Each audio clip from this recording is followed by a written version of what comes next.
আসসালামু আলাইকুম বন্ধুরা, আবারও স্বাগতম জানাই রমজানের একটি দারুণ রেসিপিতে। রমজান উপলক্ষে আজকে তৈরি করে দেখাবো একটা দারুণ ডেজার্টটা কিন্তু খেতে আলহামদুলিল্লাহ অনেক বেশি মজা হয়, আর যার নাম হচ্ছে দুধ কদু।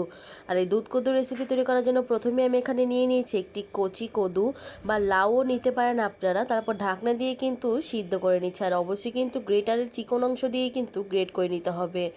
খুব সুন্দরভাবে সিদ্ধ হয়ে গিয়েছে, একটি স্ট্রেনারের সাহায্যে ছেঁকে নিয়েছি।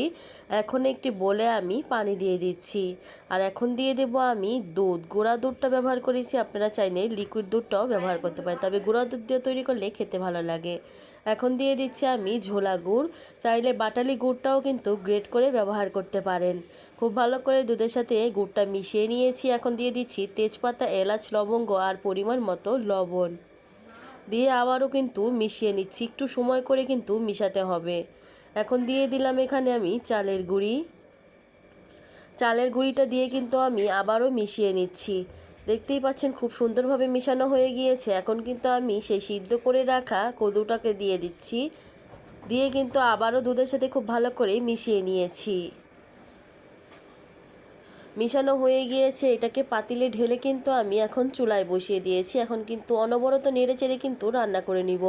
দেখতেই পাচ্ছেন রান্না করা হয়ে গিয়েছে, আর খুব সুন্দরভাবে ঘন হয়ে এসেছে। তৈরি হয়ে গিয়েছে কিন্তু মজাদার একটি দুধ কদুর রেসিপি। আর এটি কিন্তু একটি মজাদার ডেজার্ট। অবশ্যই কিন্তু বাসায় রেসিপিটি ট্রাই করবেন। আর কেমন লেগেছে আমাকে কমেন্ট করে জানাবেন, ভালো লাগলে লাইক শেয়ার করবেন।